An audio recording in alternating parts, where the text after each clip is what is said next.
Et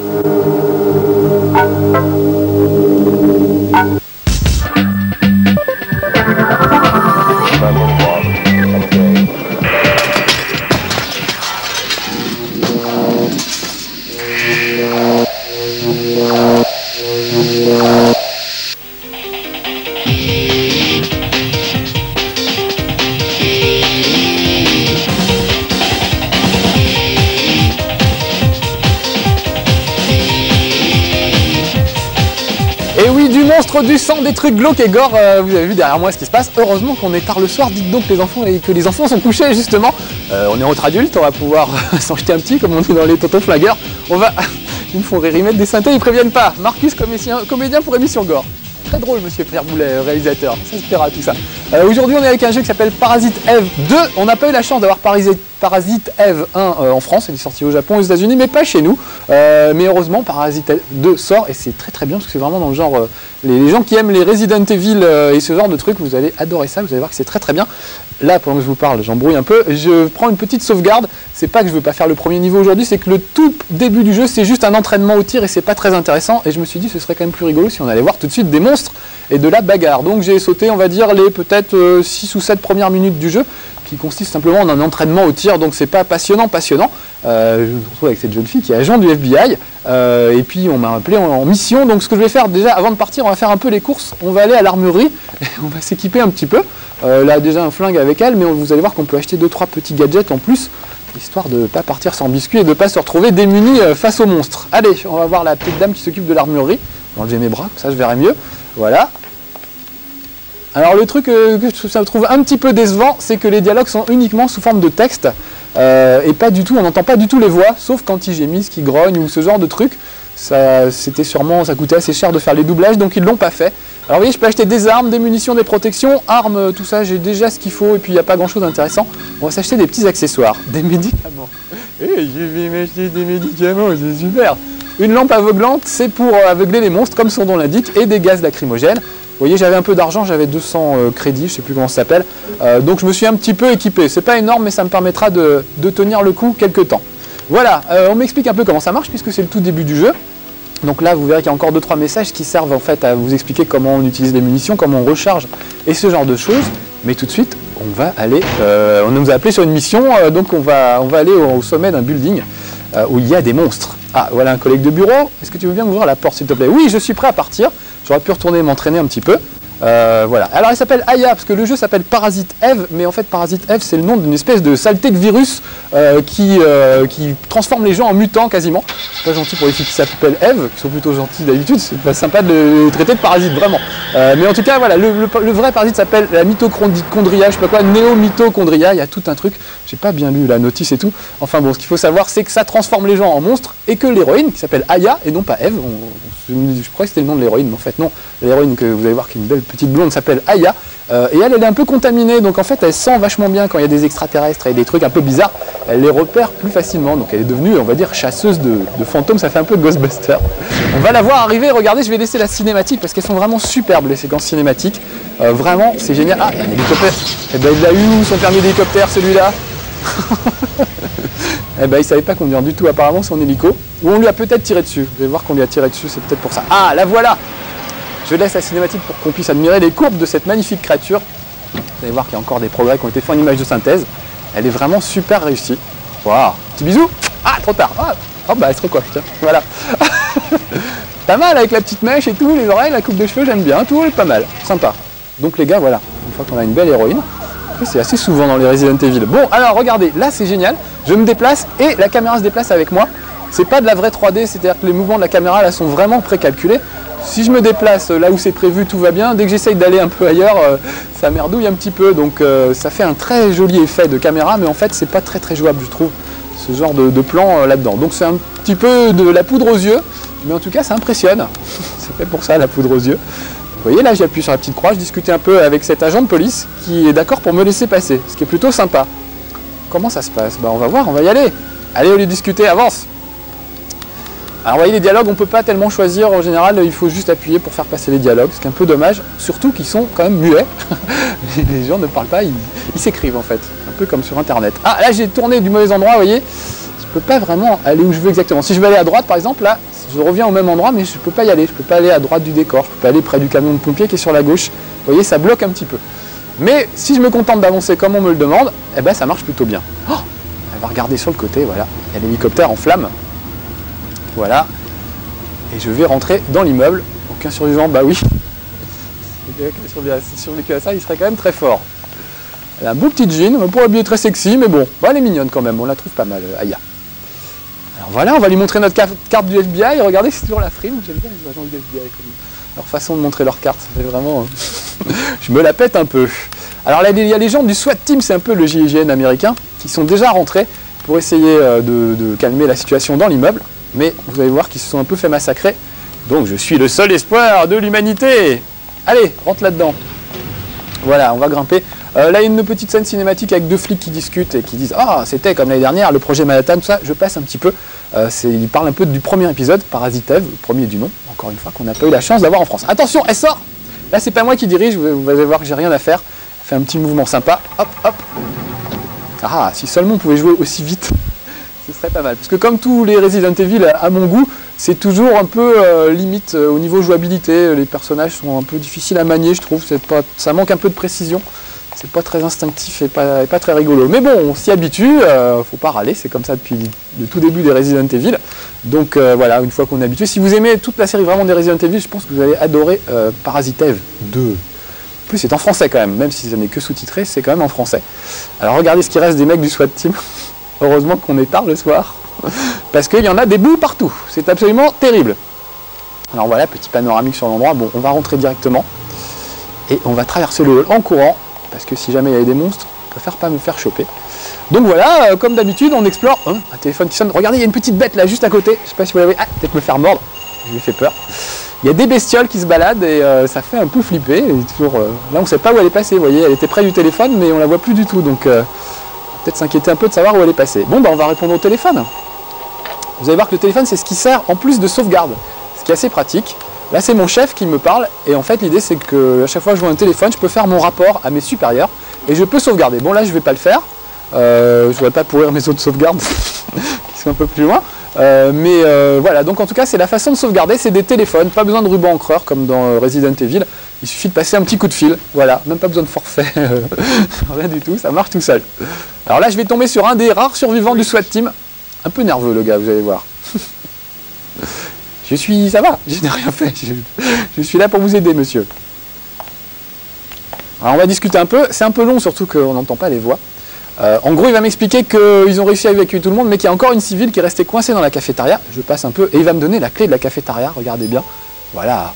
Alors c'est vraiment des énigmes basiques, comme toujours dans ce genre de jeu. C'est vraiment, trouver clé pour ouvrir porte, ou alors trouver ampoule pour éclairer la pièce. Enfin, c'est vraiment...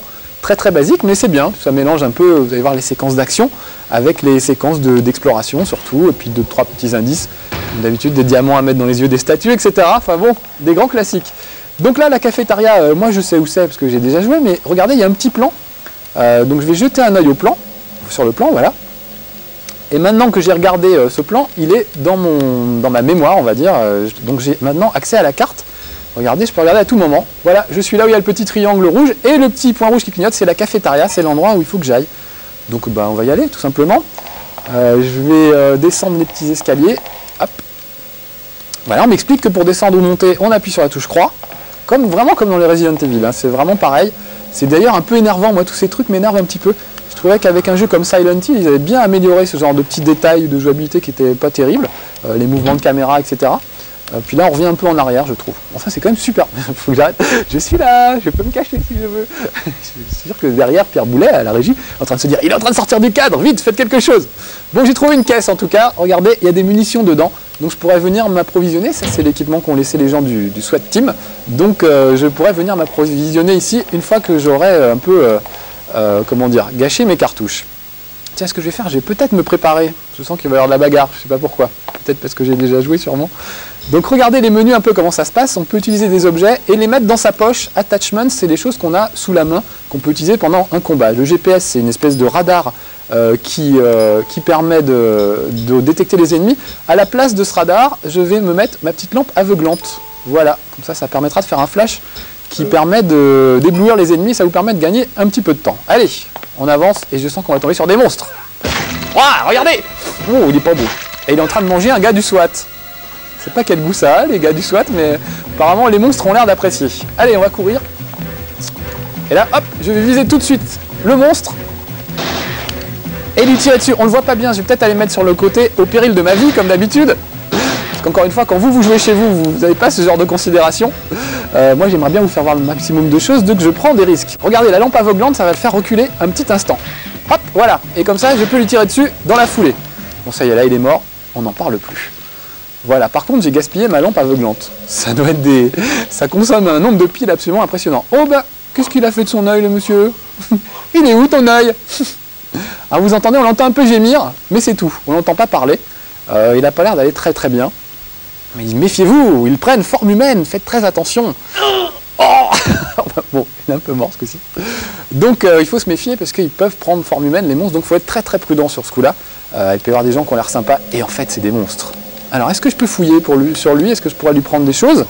Regardez sur son cadavre, parfois ils ont des munitions, des fois des gilets pare-balles. Là non, trop tard, on peut plus rien faire pour lui, et puis je peux même pas le dépouiller, donc c'est quand même... me servira à rien. Alors là j'ai ma clé de la cafétéria. Astuce. Donc je peux rentrer dans la cafétéria. Et on va voir s'il reste encore des civils à évacuer, puisqu'on m'a dit qu'il y avait des civils à évacuer dans la cafétéria, donc je vais aller voir ça. Admirer la musique d'ascenseur. C'est génial. Ah, il y a quelqu'un! Madame, venez! Tout va bien, FBI, voilà. Je vous fais les voix, puisque personne ne les a fait sur le jeu. Il ne faut pas rester là, je vais vous conduire à la sortie. Oh là, ça va pas bien. Je sais pas ce qu'elle a bouffé. La cafétéria, la mauvaise cafétéria. Elle a dû subir une petite intoxication alimentaire. Alors là, regardez, on passe à une super séquence cinématique. Il y a une grosse différence, je trouve, de qualité entre les scènes cinématiques et le jeu, ce qui est un peu dommage.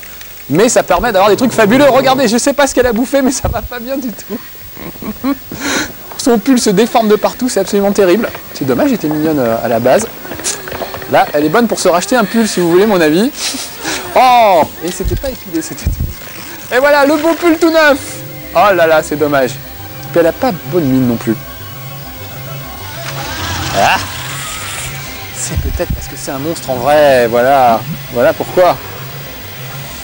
Regardez, c'est quand même superbe, les effets, les cheveux et tout. C'est un vrai film d'horreur. Voilà la tête. Voilà, en fait, c'était un monstre qui était caché. Donc il s'est caché, le monstre. Donc on va lui tirer dessus. Donc vite, vite, vite, je vais sortir mon flingue. Et je vous ai dit qu'elle était infectée par le virus, ça lui donne des pouvoirs, des petits pouvoirs. Donc on va les utiliser aussi. Vous voyez, j'ai des flingues normaux, mais là, je vais sortir un pouvoir que j'ai, qui est la pyrokinésie. C'est le seul que j'ai au début. Vous voyez, là, le temps s'arrête, je pourrais choisir un autre pouvoir si j'en avais un autre. Et regardez, ça va un peu mettre le feu à ce monstre, mais pas assez, puisqu'il est en train de me bouffer quand même. Donc je vais lui refaire un petit coup de pyrokinésie avant qu'il me chope. Ah! Vite, vite, vite! Voilà. Et ça y est. Ouf! Il bat des palmes, le pauvre, il a beaucoup souffert. Et pof, voilà. Bon, on n'en parle plus, très bien. Alors là, normalement, la curiosité voudrait que je me penche sur cette créature. C'est pour vous montrer que c'est pas tellement... C'est très linéaire comme jeu. Ah, j'ai trouvé des médicaments, tiens, sur lui, très bien. La curiosité voudrait que je me penche sur ce monstre, ce que je fais d'habitude d'ailleurs, mais juste pour embêter tout le monde et les programmeurs, je vais pas faire ça. Je vais sortir. Donc ça va vous montrer qu'on est obligé de faire certains trucs, même si on n'a pas envie de les faire. Regardez, là, par exemple, je veux sortir, et elle va dire... Cette créature, elle a quelque chose d'anormal. Tu m'étonnes. La tête du truc, il est quand même pas normal. Donc je ne peux pas sortir, je suis obligé d'aller voir la créature d'abord avant de ressortir. Parce qu'il va se passer quelque chose. Donc c'est ça que j'aime pas tellement dans ces trucs d'aventure, c'est que c'est toujours linéaire. En fait, quoi que vous fassiez, il se passe à peu près toujours la même chose dans le même ordre. Et regardez, elle a un implant planté dans le crâne. Voilà, donc je vais le prendre avec moi, il me servira plus tard dans l'aventure. Voilà, et je vais m'apprêter à sortir. Mais il va se passer un truc. Je vous gâche tout le suspense, je suis vraiment désolé. Attention, Guignol, derrière toi! Ah, heureusement qu'il y a mon pote qui est là. Parce que j'ai des collègues de bureau qui viennent m'aider, des gens du FBI. Oui, bon, ça va, vieux, il est mort. Sois pas lourd maintenant. Non, c'était ma proie. Oh là, et un petit coup de pompe pour finir. Il est mauvais, lui, hein. Voilà, bon, ça y est, il est mort. C'est bien la première fois que je vois une créature de ce genre, tu m'étonnes. On n'en voit pas tous les jours dans le métro. Et en plus, ça disparaît. Alors NMC, je ne sais plus, c'est mitochondria, c'est des termes techniques, hein. C'est un peu comme dans Star Wars avec les midi-chlorians. Il y a tout un jargon technologique un peu à deux balles, mais en tout cas il y a un bon petit scénario qui est assez sympa. Puis le fait que l'héroïne ne soit pas tout à fait... elle est humaine, mais elle a été un peu infectée par le virus. Attention, il y en a un autre. Et voilà. Le fait qu'elle ait été un peu infectée par le virus, ça fait qu'elle a quelques petits pouvoirs qui sont bien sympas. Donc vous avez vu qu'à chaque fois qu'on tue des monstres, on gagne des points d'expérience. Avec les points d'expérience, elle peut progresser au fur et à mesure de l'aventure et notamment apprendre des nouveaux pouvoirs qui sont un peu des tours de magie et c'est bien pratique pour se battre contre les monstres suivants. Alors est-ce qu'elle est en bon état? Ouais, ça va, pour le moment ça va. Sinon je lui aurais fait manger quelques petits médicaments, ça lui aurait fait pas de mal, pas fait de mal plutôt. Ah, alors attention, revoilà des monstres. Donc on va essayer de les friter. Alors regardez, je peux passer d'une cible à l'autre, en fait il suffit d'appuyer sur un bouton pour sélectionner une cible. Là ils sont deux. Je peux passer de l'un à l'autre, donc en général, elle prend en priorité le plus proche. Voilà, c'est celui-là. L'autre a doublé sur le côté. Vite, vite, je vais utiliser mes pouvoirs. On va y mettre le feu un petit peu. Voilà, tac. Ça y est, ouf. Alors, est-ce qu'il y avait des trucs sur eux? Ça m'aiderait bien. Ce serait assez sympa. Ouais, vous avez vu, j'ai gagné quelques points d'expérience. 426, c'est encore pas beaucoup. Mais et j'ai gagné du gaz lacrymogène, super. Tiens, d'ailleurs, le gaz lacrymogène, je vais le mettre, comme on l'a fait tout à l'heure, je vais le mettre parmi les objets que je peux utiliser. Vous voyez, en attachement en bas, tac, j'ai ce truc qui est une espèce de matraque, mais on va mettre le gaz lacrymogène, le voilà. J'en avais déjà acheté un petit peu quand j'avais fait les courses tout à l'heure. C'est assez pratique. Vous avez intérêt à mettre des munitions aussi à cet endroit-là, parce que sinon, elle ne pensera pas à recharger, elle va se retrouver à vide, et ce serait un petit peu dommage. Bon, que faire maintenant? Je vais remonter, on va retourner un peu dans le hall, et je vais faire mon rapport à mes supérieurs. En fait, ça me permet de sauver. Ce qui est pas mal, parce que si jamais je meurs, je reprendrai évidemment à cet endroit-là, j'aurais pas à me retaper tout le début du jeu. Donc on va retourner au téléphone et on va parler au chef. En plus, il va me filer 2-3 tuyaux, ça va être assez sympa. Et ça va nous permettre de continuer l'aventure, parce que si vous ne téléphonez pas à ce moment-là, toutes les portes sont bloquées et vous pouvez rien faire d'autre que de téléphoner. Donc c'est quand même un peu dommage. Allô chef, j'ai fait le rapport de ma mission. Voilà. Je ne peux pas vous envoyer des renforts. En gros, démarre-toi toute seule ma grande, on verra bien ce que ça donne. Voilà, mais par contre, il va me dire que je peux utiliser le matériel de SWAT Team, ce qui est plutôt sympa. Voilà, il faut que je ramène l'implant, d'accord, donc je vais vous ramener ça, chef. Voilà, mais pas aujourd'hui, parce que c'est déjà fini, dis donc, ça passe vite. On a eu beau rallonger la durée des level 1, je pensais qu'on pourrait faire plein de trucs. En fait, non, pas du tout, ça paraît toujours aussi court. Bon, c'est terrible, allez, je vous laisse tout seul. Moi, je continue tout seul dans le noir avec Aya, vraiment bien. Si vous aimez les Resident Evil, encore une fois, c'est un très très bon jeu qui fait flipper et qui fait peur. Un dernier petit monstre pour la route? Ouais, allez, c'est la fête. Bon, allez, soyez sages, à bientôt pour un prochain level 1. Je vais finir en tuant des monstres, tiens.